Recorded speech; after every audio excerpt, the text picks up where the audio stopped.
Buen día, hoy vamos a hablar del tema 5 del programa vigente, que trata sobre las modificaciones y adaptaciones del cormo. Vamos a comenzar mencionando los factores ecológicos que determinan esas adaptaciones. Vamos a hablar de factores como el agua, la temperatura, la luz y condiciones anormales de nutrición. Son factores externos que van eh, haciendo presión sobre la planta y la van adaptando a lo que es el año con épocas favorables y épocas desfavorables. Nosotros vamos a hablar de épocas favorables cuando la planta puede crecer normalmente, tiene buena disponibilidad de luz y de agua, y las épocas desfavorables que están normalmente relacionadas a la falta de agua, ya sea épocas de sequía o épocas de mucho frío donde el agua prácticamente no está disponible porque se congela. Estos factores eh, influyen durante muchísimo tiempo, o sea, las plantas no cambian de un día para otro, de un año para otro. Estas adaptaciones surgieron a lo largo de miles de años, incluso millones de años, donde las plantas fueron adaptándose a esas épocas desfavorables. Acá presentamos un cuadro donde los factores nos indican qué tipos de plantas vamos a tener. Esto no es tan rígido, tan específico, es simplemente una forma más didáctica de presentarlo. ¿Por qué? Porque las plantas no saben que nosotros las acomodamos dentro de casilleros y entonces somos nosotros los que hacemos presión para que una planta entre en una clasificación. Lo mismo pasa cuando vamos a clasificarla taxonómicamente. Nosotros somos los que estamos acomodando a la planta en un lugar. La planta no sabe de esto, la naturaleza no sabe de esto. Así vamos a tener entonces adaptaciones para el agua y la temperatura, las plantas poiquilohídricas y homoiohídricas. Para la luz vamos a ver plantas este, trepadoras, hemipífitas, epífitas. Para las condiciones anormales de nutrición, las heterótrofas y las halófitas. Las plantas poiquilohídricas son aquellas que dependen de la humedad del ambiente, de la cantidad de agua que haya en el ambiente. Por ejemplo, si tienen una lluvia favorable o si hay mucho rocío, hay mucha humedad en el ambiente, entonces las plantas están verdes, se las pueden ver con las frondes desplegadas, eh, normales. Pero en épocas de sequía, que sería una época desfavorable, varios días sin lluvia, el ambiente muy seco, las plantas se repliegan y parecen estar muertas, que es lo que representa la fotografía de la izquierda. Acá estamos usando un ejemplo local que lo podemos encontrar en el monte de de nuestra provincia. Incluso en algunas plazas la podemos ver también, a Polypodium squalidum. Es un helecho bastante, de frondes bastante pequeñitas, de 3 o 4 centímetros. Y ahí incluso llegan a tener también en la misma fotografía briófitas detrás que hacen lo mismo. O sea, parecen secarse en esa época, en ese periodo corto, desfavorable. eh, las hojas se enrollan y la planta parece estar muerta. Pero solamente basta que haya humedad en el ambiente o una pequeña llovizna como para que la planta vuelva a ponerse verde. Fíjense el musgo también en la foto de la derecha. Y por eso en muchos casos se las llama plantas reviviscentes. Hay muchos ejemplos, este es un ejemplo local. Las plantas homoiohídricas son aquellas que no dependen de la humedad del ambiente o la humedad del medio.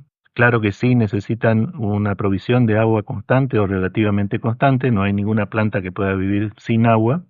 Y vamos a tener tres formas: mesófitas, tropófitas y terófitas. Las dos primeras ustedes lo van a nombrar de otra forma cuando lleguen a ecología. Y esto se refiere al aspecto que van a tener las plantas durante todo el año o a lo largo del año. Las mesófitas y las tropófitas por lo general viven varios años. Se refieren a plantas de por lo menos 2 años o más de vida. En estos casos en los que tenemos la fotografía son árboles. Meso significa medio o la mitad, para dar una idea de que la planta no cambia su aspecto en todo el año, ya sea época favorable o época desfavorable. En tropófitas, ahí sí vamos a tener un cambio. Tropo significa giro, entonces nos va a dar una idea de cambio, de algo diferente durante el año. Durante la época favorable la vamos a tener con un follaje verde, y la época desfavorable, que comienza en otoño, el follaje va a cambiar a amarillo y después va a pasar a castaño, y en invierno van a caer completamente todas las hojas. Cuando hablamos de época favorable y desfavorable, la falta de agua que yo les decía se nota en las sequías hacia latitudes bajas, y en el invierno la falta de agua por congelamiento hacia latitudes altas. Recuerden ustedes el globo terráqueo, la latitud cero es el Ecuador, y los polos son 90 grados, o sea, latitudes altas hacia los polos y latitudes bajas hacia el Ecuador. Por último tenemos las terófitas, o también llamadas plantas efímeras. Acá tenemos un ejemplo del desierto de Atacama, considerado el desierto más seco del mundo en Chile, y como ejemplo tomamos a Viola polípoda, que es una planta que germina, crece, florece, fructifica y muere en un periodo de 15 días. Ahí la vemos florecida. O sea, una vez que fructifica, forma semillas, y esas semillas son las que van a pasar toda la época favorable, toda la falta de agua, toda la época de sequía, hasta que vuelva a tener un poquito de agua. Llueve milímetros solamente en ese desierto, hay años que no llueve directamente nada, y entonces esta planta desarrolla todo su ciclo de vida en solamente 15 días. Son plantas terófitas o efímeras. Bien, vamos a comenzar con las geófitas. Las geófitas, geo significa tierra, fitas plantas. Las geófitas son las plantas que pasan la época desfavorable con la yema vegetativa por debajo de la superficie del suelo, o protegidas por otras partes de la planta. Yo las considero las más importantes para el hombre, porque acá se encuentran las plantas comestibles, muchas plantas comestibles, entonces son socioeconómicamente importantes para el hombre. Vamos a tener que estas geófitas pueden reservar las sustancias, hidratos de carbono principalmente, en rizomas, tubérculos caulinares, tubérculos radicales y bulbos. Vamos a ir viéndolo uno por uno. Vamos a comenzar con los rizomas, que son tallos subterráneos. Ya habíamos visto en ramificación que pueden ser simpodiales o monopodiales. Los rizomas simpodiales, que es el caso de Sansevieria tirsiflora, la llamada cola de tigre, eh, crece de manera que su eje principal deja de crecer en algún momento, y son las yemas laterales cercanas al ápice las que continúan con el crecimiento y dan origen al vástago florífero. Por debajo de la superficie del suelo se conserva el rizoma con sus sustancias de reserva. Se pueden ver los nudos, los entrenudos, las raíces adventicias creciendo desde estos nudos o también entrenudos, y pequeñas hojas en esos nudos que reciben el nombre, en forma de escama, que reciben el nombre de catáfilas. Acá podemos ver algunas un poco más externas, pero son membranosas y de un color castaño claro. Acá tenemos el caso de un rizoma monopodial, o sea, es el tallo que continúa creciendo, eje principal que se desarrolla indefinidamente. Podemos ver a Philostachys aurea, una tacuara. Las gramíneas en general, muchas tienen este tipo de crecimiento de rizoma monopodial. La parte que no se ve, o sea, el tallo subterráneo, continúa su crecimiento, acá está el ápice, y las yemas que se generan en cada nudo son las que van a formar los vástagos aéreos. Acá podemos ver una foto con una yema que está por salir a la superficie de la Tierra y una profusión de raíces adventicias en cada nudo. Vamos a hablar ahora de los tubérculos caulinares.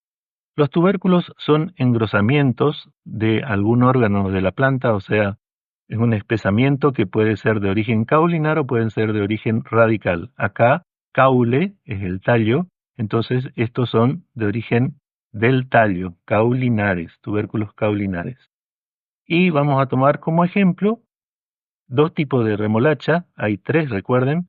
Vamos a tomar la remolacha forrajera, que es la de la izquierda, donde El hipocótilo es el que sufre el engrosamiento para almacenar las sustancias de reserva y tenemos una raíz principal pivotante. Tenemos también la remolacha roja, la más común, la que nosotros consumimos, donde también es el hipocótilo el que sufre el engrosamiento y también conserva una raíz pivotante principal, la remolacha beta vulgaris. Estaría faltando la remolacha azucarera que vimos la clase pasada y que enseguida vamos a mostrar la diferencia. Vamos a seguir con los tubérculos caulinares y vamos a ver el ejemplo más común, el que todos conocemos, que es el de la papa. Cuando uno está en el campo y va a hacer un cultivo de papa, eh, no compra semillas de papa, o sea, no compra las semillas tradicionales provenientes del fruto de la papa, sino que la bolsa que le venden al campesino como semilla de papa son justamente papas pequeñas que el productor puede sembrarlas enteras o partirlas. ¿Por qué? Porque acá también estamos teniendo un tubérculo caulinar, o sea, proveniente del tallo, y lo que tiene para reproducir una nueva planta, para formar una nueva planta, son las yemas. Yemas que vamos a encontrarlas en cada nudo o acá vemos creciendo la yema apical o terminal, está marcada acá. Este tubérculo proviene de un estolón subterráneo. El estolón también se retira cuando se va a vender la papa, entonces queda nada más que una cicatriz del estolón, acá en esta posición. Y vamos a ver que tenemos cicatrices foliares llamadas escamas. Acá también las hojas eran pequeñas catáfilas membranosas. En la axila de esas escamas vamos a tener yemas colaterales en número de 3, llamados ojo de la papa. Vamos a ver que hay lenticelas, después en el crecimiento secundario vamos a ver de qué se trata eso, pero lo importante es que al provenir del tallo, tiene yemas. Eso es lo importante para la reproducción de la papa. Y estos son los caracteres que vamos a observar, todos los caracteres que vamos a observar en una papa. También en algunas orquídeas vamos a observar tubérculos caulinares, no en todas, solo en algunas. Acá tenemos dos ejemplos locales, la llamada flor de patito, en varias especies del género Oncidium, donde un entrenudo sufre el engrosamiento para convertirse en un tubérculo. Son llamados también pseudobulbos porque aparentan ser bulbos. Ahora vamos a ver de qué se tratan los bulbos. Este es el género Catasetum. También tenemos varias especies de Catasetum locales, donde quedan estos pseudobulbos donde se pueden ver 1, 2, 3 entrenudos. Los nudos están bien marcados, como en la mayoría de las monocotiledóneas. Fíjense que hay catáfilas protectoras y estos son tubérculos caulinares que originaron una planta en el periodo anterior. Estos van a funcionar como órganos de reserva para formar nuevas plantas en los periodos venideros. Seguimos ahora con los tubérculos radicales, o sea, tubérculos que provienen de raíces. Y el ejemplo más conocido, o el primero que vamos a ver, es el de la zanahoria, Daucus carota, donde vemos que todas las sustancias de reserva están almacenadas en una raíz pivotante, raíz principal. Hay un pequeño braquiblasto aquí, que es el que va a generar las hojas en forma de rosetas de la planta. Pero la superficie de la tierra por lo general está a esta altura y todo lo demás está enterrado. Al hacer un corte transversal en una zanahoria, esto es un corte longitudinal, estos son cortes transversales y esto es una representación de ambos cortes, longitudinal y transversal, podemos ver que la mayoría de las sustancias de reserva se almacenan en los tejidos de conducción, xilema y floema, principalmente el floema, que es el encargado de transportar la savia elaborada, o sea, los azúcares. También vamos a tener como ejemplo a la batata. La batata también es un tubérculo radical. Fíjense que acá en las raíces no tenemos yemas, o sea, no es el órgano indicado para hacer una reproducción. También tenemos el caso de la mandioca, sobre todo es muy importante en nuestra zona. Tanto la mandioca como la batata provienen de reproducción vegetativa del tallo para hacer nuevas plantas. En el caso de la zanahoria sí se cultiva desde semilla y, como le decía, las raíces al no tener yema no son los órganos más indicados para hacer una reproducción a partir de ahí. El último ejemplo es el de la remolacha azucarera, que es la tercera variedad de remolacha que estamos viendo, que es muy importante como fuente de azúcar en Europa, donde la mayor cantidad de la sustancia de reserva está almacenada en la raíz pivotante y una pequeña porción nada más en el hipocótilo, otra vez tenemos un braquiblasto, desde donde van a salir las hojas arrocetadas. Fíjense que acá tenemos 4 ejemplos muy importantes para la alimentación del hombre. De allí la importancia socioeconómica de las geófitas como adaptaciones del colmo. Ahora vamos a ver de qué se trata un bulbo, lo que llamamos bulbo. Vamos a ver como ejemplo a Allium-cepa, la cebolla, que este ejemplo ya lo habíamos visto cuando mencionamos uno de los tipos de hoja de monocotiledóneas. Aquí podemos ver esto mismo que está dibujado en la foto, donde hay una vaina de la hoja que se continúa dorsalmente con una lámina, que es fotosintetizadora. La vaina, que es una porción de la hoja, recibe el nombre de túnica y las túnicas pueden ser de protección o de reserva. Las externas, o sea, las primeras que se forman primero las de afuera, son las túnicas de protección y luego las más internas pasan a ser túnicas de reserva porque allí se almacenan las sustancias alimenticias, los hidratos de carbono. Un bulbo está formado por un platillo, que es un braquiblasto, o sea, un tallo con entrenudos muy cortos. De cada nudo va a ir saliendo una hoja cilíndrica. Esa hoja cilíndrica va a estar formada primero por la vaina. Fíjense que la vaina está abierta arriba, acá se nota la abertura. ¿Por qué? Porque tiene que dejar salir a la hoja que crece después. Entonces, esta hoja creció después que esta, ¿sí? Esta hoja creció después que esta y así sucesivamente. La vaina siempre va a ser abierta y no tiene comunicación con el cilindro que representa a la lámina. La lámina también es cilíndrica, totalmente cerrada, tanto abajo como arriba. No es abierta como la vaina. Entonces un bulbo está formado por un platillo, sus raíces adventicias que normalmente se sacan para la venta de la cebolla. Las láminas también se sacan para vender la cebolla, por eso nunca vemos una cebolla con láminas, pero sí vemos que el bulbo está formado por esas vainas que se denominan túnicas de reserva. La yema terminal va a estar siempre en el ápice del tallo, o sea, es incorrecto marcarla acá en esta posición. La yema terminal siempre va a estar en el ápice del tallo. Recuerden que el tallo es un platillo, un braquiblasto, que está solamente en esta posición. También pueden crecer algunas yemas axilares. Ahora vamos a ver un bulbo particular que se llama bulbo con bulbillos y se trata de Allium sativum, el ajo. Acá tiene la planta completa del ajo desenterrada, donde se pueden ver las raíces adventicias. El ajo se vende así, donde se puede observar el platillo. Se vende como cabeza de ajo o como diente de ajo.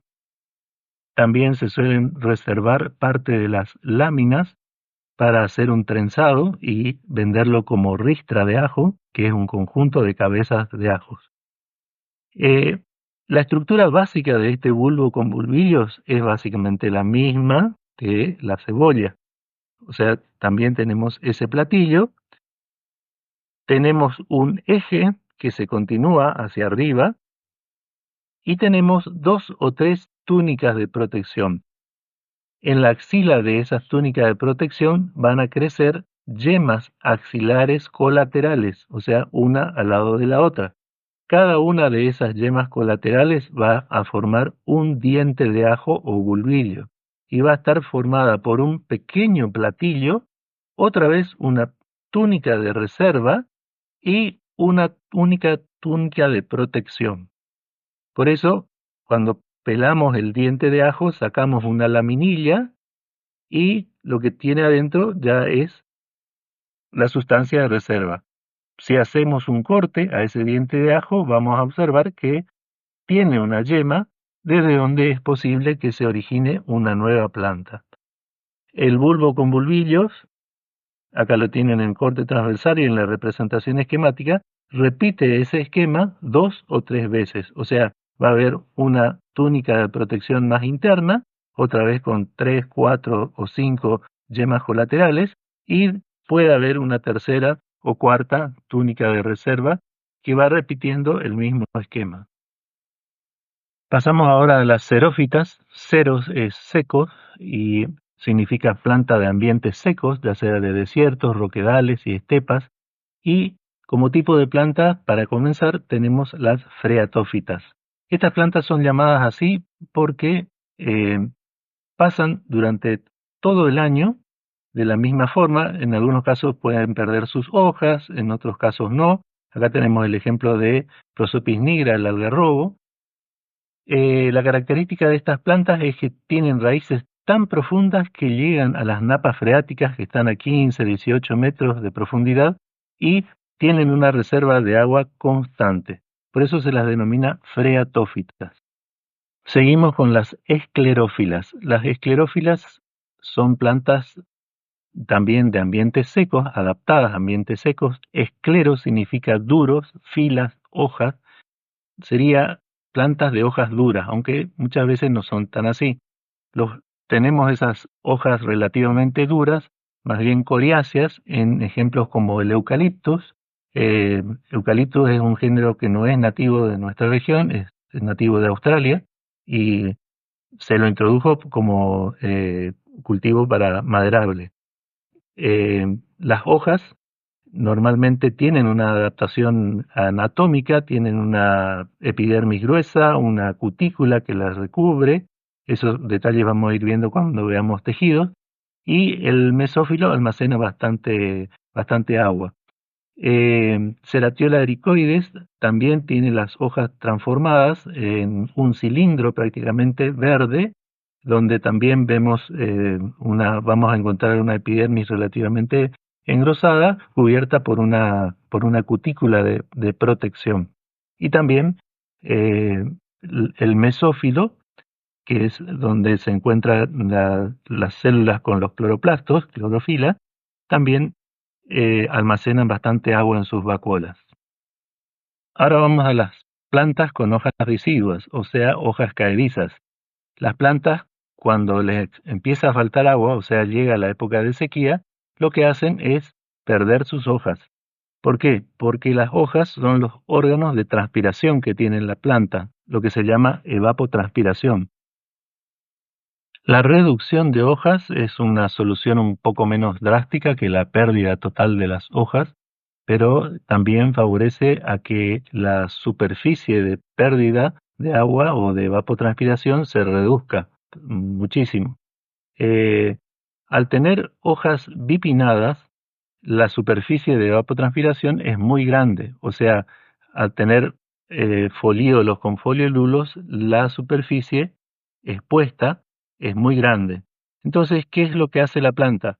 Transforma su pecíolo en una estructura laminar ligeramente ancha y reserva solamente 2 folíolos apicales.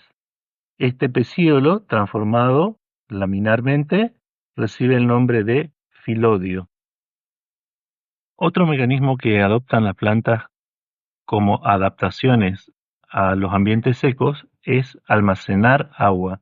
Y así tenemos a las plantas suculentas, llamadas suculentas. Las más conocidas son las cactáceas, como acá tenemos Opuntia y Cereus, donde casi en la mayoría de las cactáceas no hay hojas, o sea, la adaptación es la pérdida de hojas. Aparecen espinas que por lo general crecen desde yemas axilares, o sea, son ramas, y tienen tejidos de reserva de agua. Tienen una epidermis gruesa, una cutícula muy gruesa de protección que le impide que la planta pierda agua por transpiración, y por dentro tienen un parénquima, o sea, un tejido de reserva muy particular que se llama parénquima acuífero. Este parénquima acuífero lo que hace es reservar agua dentro de las células. También hay otras familias no cactáceas, pero que hacen el mismo tipo de adaptación. Acá tenemos una apocynácea, acá tenemos una crasulácea, son eudicotiledóneas también, donde, eh, por lo menos en esta Stapelia grandiflora, eh, se asemejan mucho a las cactáceas, pero por lo general no tienen espinas y tienen el mismo mecanismo de retención de agua. Los mismos las crasuláceas. Las crasuláceas son un poco más complicadas en cuanto a su sistema fotosintético, pero eso lo van a ver en fisiología vegetal.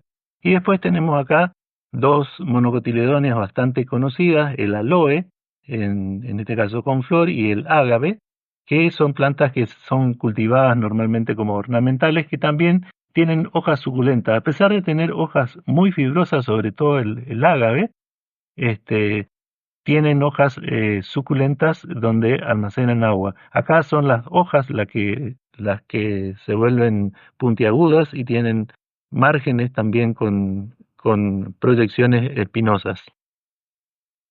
Siguiendo con las espinas entonces, que son otro tipo de adaptación, vamos a ver qué diferencia hay entre espinas y aguijones.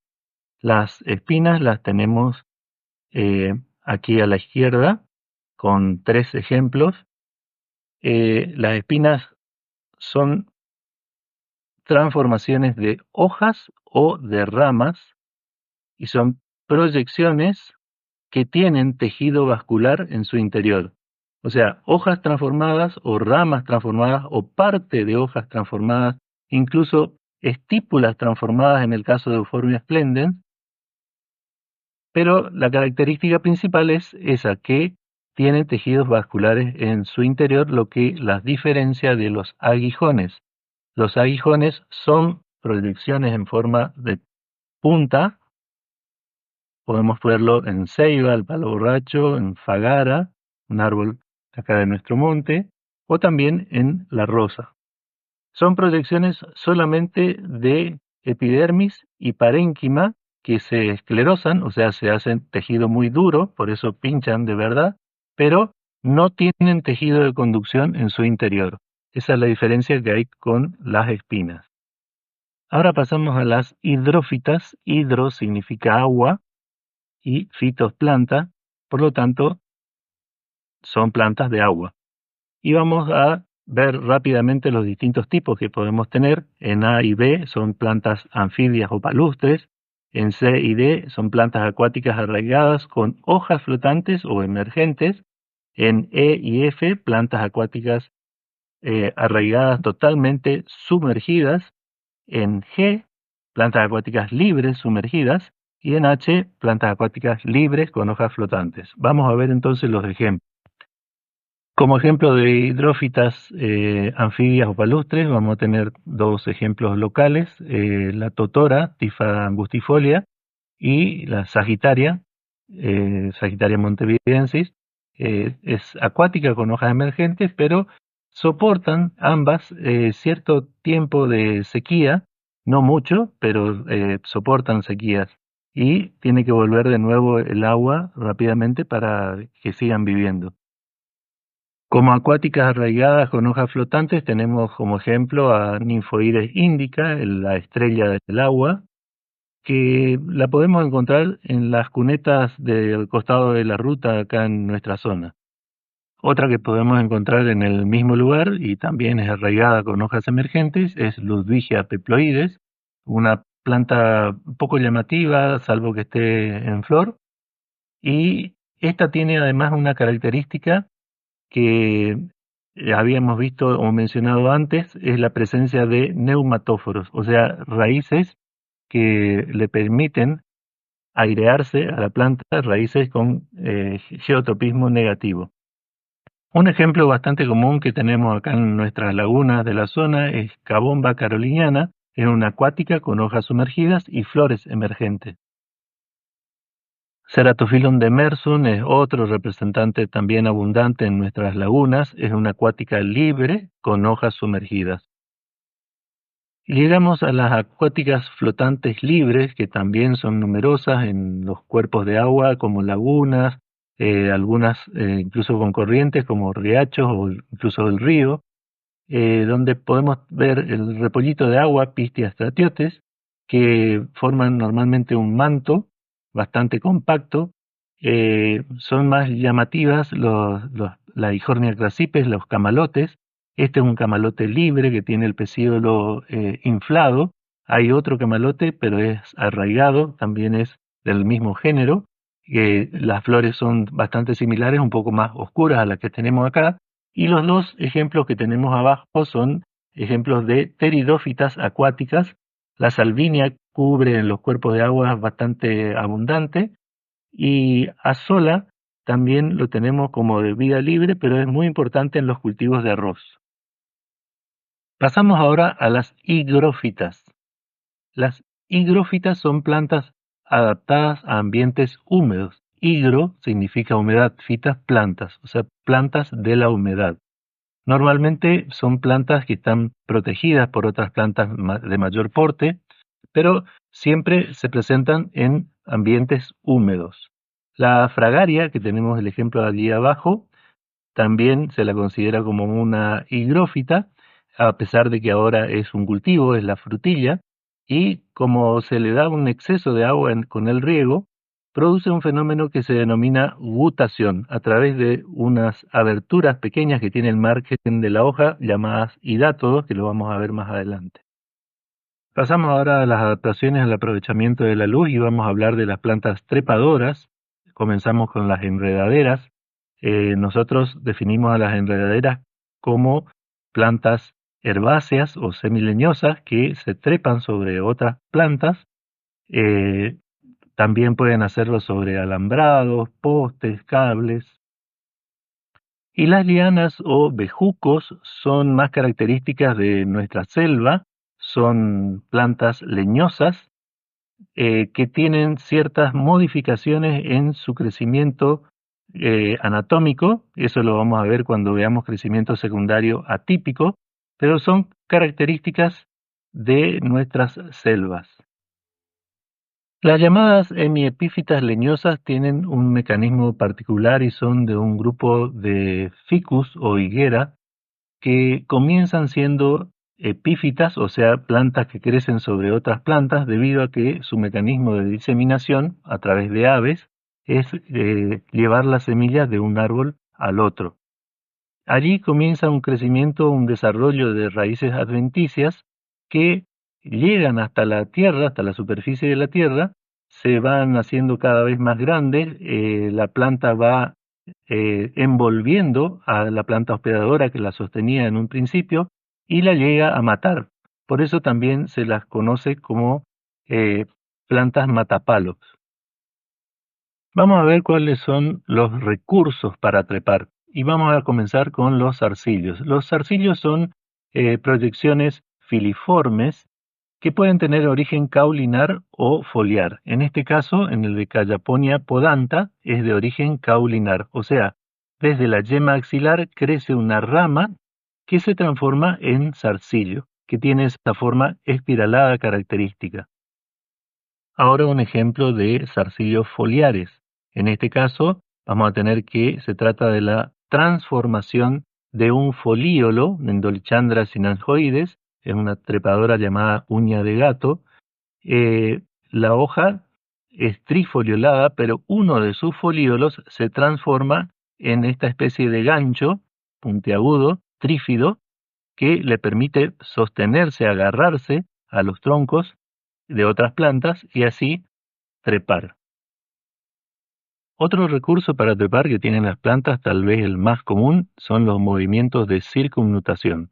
Son movimientos que están relacionados con la gravedad de la Tierra, que le permiten a la planta moverse e ir enroscándose sobre otras plantas. A veces la planta completa es voluble, se llama así, cuando tiene esos movimientos de circunmutación. A veces el pecíolo es voluble y es el pecíolo que se va enroscando sobre las otras plantas o sobre el sostén que tengan. Otro recurso para trepar son los aguijones y las espinas. Ya hablamos de estas dos estructuras. Eh, Aguijones en la rosa, espinas en la Santa Rita.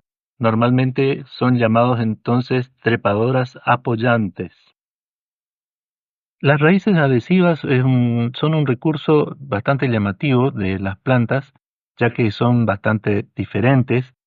Son raíces adventicias de origen caulógeno, que adoptan distintas formas. Hay algunas que parecen ventosas, otras son filiformes, se meten entre cualquier rugosidad de la pared, otras crecen sobre paredes completamente lisas, como si tuvieran un pegamento especial. En el caso de Syngonium, por ejemplo, puede crecer sobre paredes completamente lisas o sobre otras plantas, y la enamorada del muro, característica Ficus pumila, siempre la vamos a ver creciendo como planta ornamental sobre los muros. Llegamos ahora a las plantas epífitas, que son plantas que crecen sobre otras plantas. No exclusivamente tienen que ser plantas las que van a sostener a estas epífitas, ya que, como vemos en la fotografía, lo pueden hacer sobre cables, sobre postes o sobre cualquier objeto que le dé sostén. Pero el término original se refiere a plantas que crecen sobre otras plantas. Hay muchísimas familias con representantes epífitos. Por ejemplo, tenemos el llamado clavel del aire, Tillandsia meridionalis, que tiene pelos particulares. Ahí podemos ver una fotomicrografía electrónica de barrido, que son pelos particulares que le permiten captar el agua del ambiente, le permiten absorber el agua del ambiente. Las plantas epífitas no son plantas parásitas. Hay algunas parásitas que son epífitas, pero no todas las epífitas son parásitas. Y vamos a hablar entonces de adaptaciones a condiciones anormales de nutrición, que ahí sí vamos a tener plantas total o parcialmente heterótrofas. Recuerden ustedes que las plantas, el reino Plantae por definición, son organismos autótrofos, pero hay representantes, hay algunos géneros, hay algunas especies que necesitan de otra planta para poder vivir. En este caso vamos a hablar de las hemiparásitas. ¿Por qué hemiparásitas? Porque, o es lo mismo semiparásitas, porque son plantas que todavía tienen ramas y hojas de color verde, o sea, tienen clorofila, producen fotosíntesis, o sea que producen su propio alimento. Eh, el mecanismo de diseminación de estas plantas es similar al que comentaba en Ficus, lo hacen las aves. Las aves comen los frutos de estas plantas, tienen unas semillas muy pegajosas que le quedan pegadas a los picos, entonces las aves tratan de limpiarse, se limpian los picos con las ramas de otros árboles, y así la semilla queda pegada sobre sobre la rama, perdón, de otros árboles. Esa semilla al germinar eh, proyecta una raíz llamada austorio, que crece hacia el xilema, penetra en el xilema de la planta hospedadora. De allí va tomando entonces el agua o la savia bruta, el agua y los minerales necesarios para poder vivir. Por el otro lado, ella puede hacer fotosíntesis y fabricar sus propios alimentos. Por eso se la considera hemiparásita. También tenemos en este grupo a las llamadas plantas carnívoras. Y vamos a mencionar dos plantas locales, ejemplos locales. Utricularia foliosa la podemos encontrar en nuestras lagunas. Es una planta que radica en el fondo y solamente aparece la rama florífera en la superficie del agua. Y la parte que tiene sumergida tiene hojas transformadas en utrículos, o sea, pequeñas vasijas que tienen un mecanismo de absorción violenta del agua, y con esa absorción violenta del agua, que es estimulada por por unas lacinias, unos pelos, unas extensiones que tienen esa hoja transformada, al ser tocada por crustáceos microscópicos u otros tipos de artrópodos. Al absorber agua, absorbe también a esos animales, pequeños animales. Eh, Otra planta que también tenemos en la zona es Drosera. Hay varias especies de Drosera acá en la zona. Acá vemos una con las hojas transformadas que tienen pelos pegajosos en su superficie. Ahí vemos una larva sobre una de esas hojas. Las hojas, al sentir el estímulo de algún animal caminando sobre sus hojas, se enroscan, se enrollan hacia adentro y retienen de esa forma al animal. Luego esos pelos liberan enzimas que van a digerir al animal, que son absorbidas después como alimento por la planta. Llegamos a los ejemplos de plantas holoparásitas. Esto significa holo es completo, o sea, completamente parásitas. Estas plantas sí no tienen partes verdes, no tienen clorofila, no hacen fotosíntesis, o sea que dependen completamente de otra planta hospedadora. Tenemos el ejemplo de la izquierda, el de flor de piedra, Lophophithum leandri. Es una planta que es bastante común en Misiones, en la zona de San Ignacio. Esta planta vive asociada en las raíces de una leguminosa, pasa su vida completamente enterrada y lo único que aparece sobre la superficie, o sea, cuando se la puede encontrar, es una inflorescencia, o sea, un conjunto de flores, que es ese cono amarillo que podemos observar en la fotografía de la izquierda. La otra es cuscuta. Hay varias especies de cuscuta. Esta sí es una planta maldita porque afecta a muchos cultivos de la zona, a citrus, a diversos cultivos. Y ahí la podemos ver en flor. Es una planta tan agresiva que una vez que está instalada sobre el cultivo no queda otra solución más que incendiar por completo el cultivo. Esa es la única forma de erradicarla. Tiene unas ventosas que se adhieren a la planta y tiene austorios que penetran a la planta hospedadora, con lo cual se alimenta de esa planta. Y dentro de adaptaciones para terminar con las condiciones anormales de nutrición, vamos a ver a las halófitas, o sea, plantas adaptadas a ambientes salinos.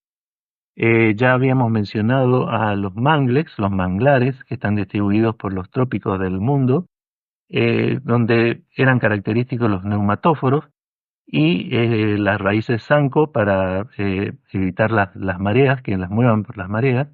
Pero estas plantas, a su vez, internamente tienen mecanismos de absorción de sal y retención de sal. Otras tienen también un mecanismo de expulsión de sal, como podemos ver en Atriplex. Son glándulas salinas que le permiten eh, eh, expulsar el exceso de sal, ya que dentro del citoplasma la concentración de sal es mayor a la del medio, a la del suelo donde están viviendo. Esta expulsión de sal deja a la planta cubierta con una capa blanquecina que se la ve de día como si tuviera talco y de noche se la puede ver como un verde brillante porque absorbe la humedad del ambiente. Estas son entonces plantas adaptadas a ambientes salinos.